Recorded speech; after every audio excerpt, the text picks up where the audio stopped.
जनता दल के जो प्रदेश अध्यक्ष हैं जगता बाबू, उनके सुपुत्र हैं और रामगढ़ से विधायक हैं। श्री सुधाकर सिंह की 2 राइस मिल है कैमूर जिले में, सोन वैली राइस मिल और सुधाकर राइस मिल। 2013 में जब नीतीश जी बिहार के मुख्यमंत्री थे और आज भी मुख्यमंत्री हैं, तो राज्य खाद्य निगम कैमूर ने सुधाकर सिंह पर रामगढ़ थाने में एक एफआईआर दर्ज कराई। एफआईआर का डिटेल मेरे हैंडआउट में है।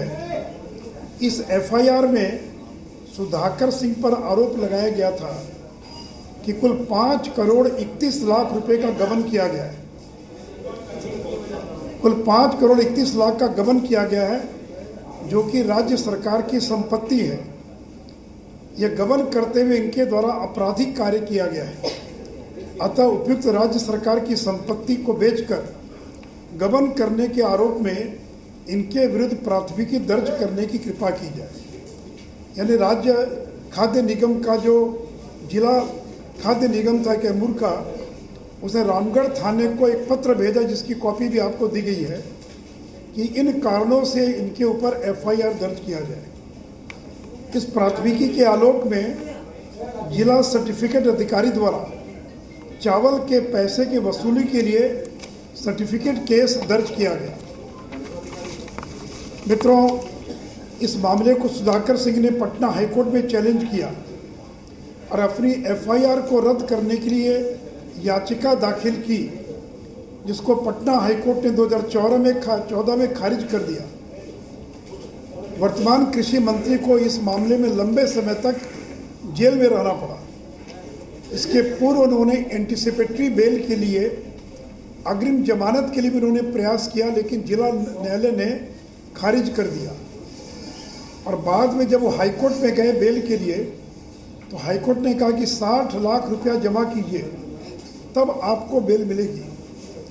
तो सुधाकर सिंह ने 60 लाख जमा किया, तब जाकर उनको पटना उच्च न्यायालय के आदेश पर और भभुआ जेल से उनको रिहा किया गया। मित्रों, इस मामले को इन लोगों ने चुनौती नहीं दिया है इस मामले को कि हम पैसा देंगे कि नहीं देंगे। ये जो पैसा था 5 करोड़ से ज़्यादा, इसकी वसूली कैसे की जाएगी, इसको लेकर विवाद था।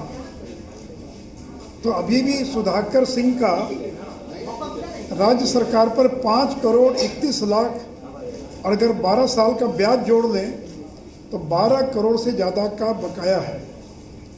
सुप्रीम कोर्ट ने कोई ये जो बकाया था उसको माफ़ नहीं किया है, केवल वसूली की प्रक्रिया क्या होगी इस पर केवल उन्होंने स्टे लगाया है। तो ये तो हो गया इस घटना का बैकग्राउंड। मैं कुछ सवाल पूछना चाहता हूँ कृषि मंत्री से। कृषि मंत्री बताएं कि उनके ऊपर राज्य सरकार के 5 करोड़ 31 लाख के गबन के आरोप में एफआईआर दर्ज है कि नहीं है। दूसरा, इस गबन के आरोप में उन्हें जेल में रहना पड़ा था या नहीं रहना पड़ा था। क्या यह सच नहीं कि सुधाकर सिंह ने एफआईआर को रद्द कराने के लिए पटना हाईकोर्ट में याचिका दाखिल की थी, जिसको कोर्ट ने खारिज कर दिया था। क्या यह सच नहीं कि आपकी एंटीसिपेटरी बेल को जिला न्यायालय ने खारिज कर दिया था। क्या यह सही नहीं है कि श्री सुधाकर सिंह को 60 लाख जमा करने पर बेल मिला था। क्या यह सही नहीं कि ब्याज सहित 12 करोड़ रुपया बिहार सरकार का बकाया है या नहीं। बताएं सुधाकर सिंह कि बकाया है कि नहीं बिहार सरकार का।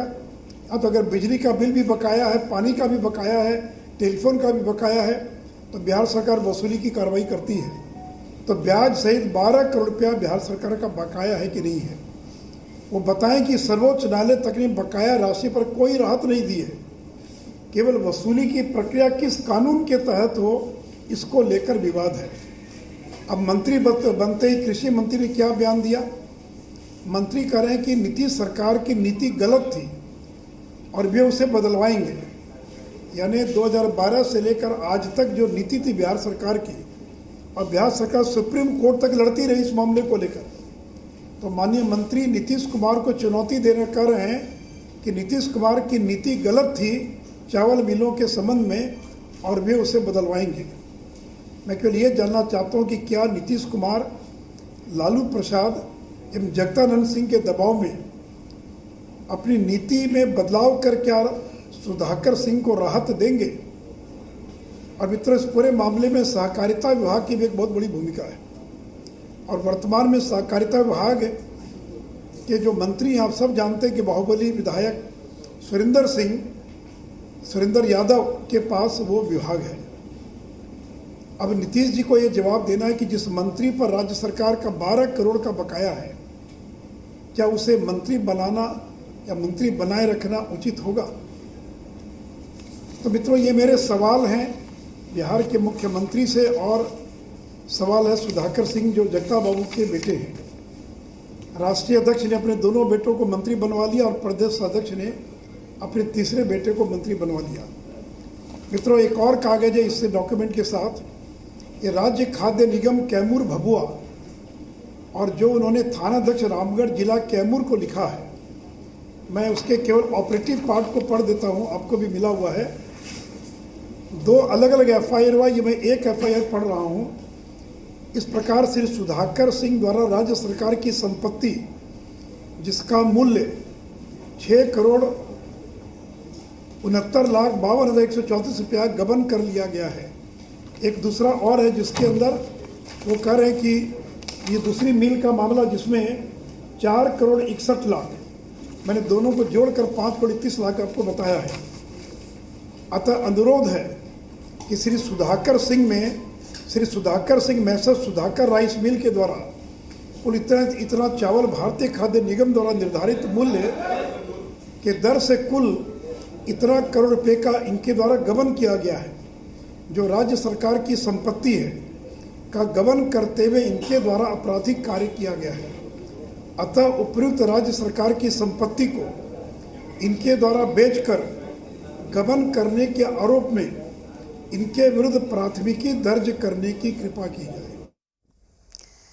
तो पटना से हम आपको लाइव दिखा रहे थे, सुशील मोदी प्रेस कॉन्फ्रेंस कर रहे हैं और कृषि मंत्री को लेकर तमाम जो उन्होंने आरोप लगाए थे उसको लेकर सफाई पेश कर रहे हैं, और साथ ही तमाम सवाल के साथ वो मीडिया के सामने आए हैं और खुलकर बातचीत कर रहे हैं। साथ ही उस FIR का भी जिक्र कर रहे हैं जो कृषि मंत्री के खिलाफ लिखाई गई थी, या फिर जिस पर वो बातचीत करके बताने की कोशिश कर रहे हैं कि कृषि मंत्री मुझे ये बताएं कि क्या उन पर कभी कोई FIR हुई थी, क्या उन्होंने FIR रद्द कराने के लिए हाईकोर्ट का सहारा लिया था। ये तमाम बातें, तमाम सवाल यहां पर सुशील मोदी उठा रहे हैं।